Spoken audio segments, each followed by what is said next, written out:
Hey guys, Joe here, back to the Word today with another 2-minute book review. Remember to like and subscribe for content like this.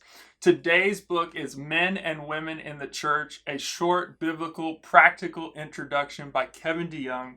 Just about 140 pages. I just read it and I wanted to share it with all of you.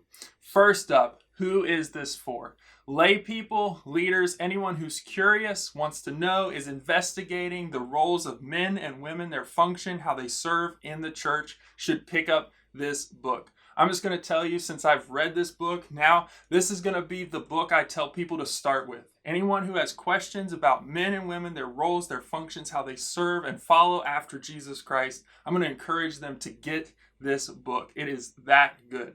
Second, who wrote it? It was written by Presbyterian pastor, minister, also seminary professor Kevin DeYoung. He's married. He has 9 kids. He works with Crossway a lot. He's biblically faithful and solid. This book will benefit you a lot. Third, what stands out?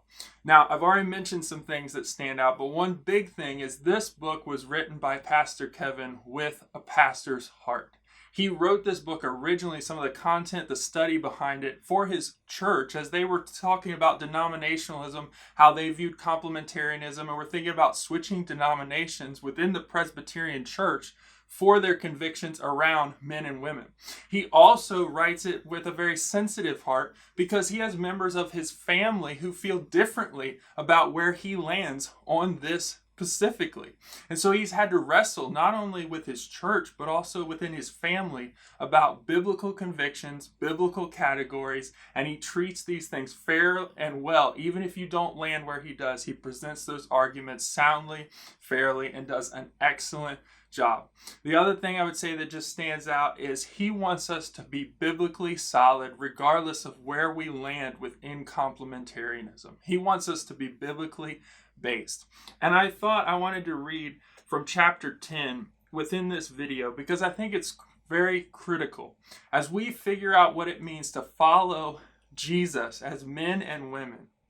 What should we think about as we live that out in our churches, in our families, in our lives? And he says this at the start of chapter 10 that I wanted to share with this video because I think it really gets the heart of when we settle on those biblical convictions, how do we represent those to the world? He says this: if the vision of sexual complementarity laid out in this book is to have any persuasive power in the years ahead, it must be marked by several characteristics. If we are a complementarian within our church, within Christianity, it needs to have some characteristics that represent that well. And here he goes on, he says, it must be tender, winsome, and warm.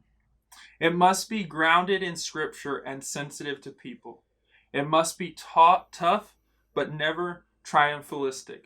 It must be convictional, not merely traditional. It must be attuned to the mood of the culture and resolutely unwilling to give in to the culture's demands. As we move forward and find out what it means to be men and women, may we have this view of complementarianism as we follow Jesus and find out what that means as we follow Jesus as men and women in the church. Pick up this book today. Enjoy it. See you guys soon.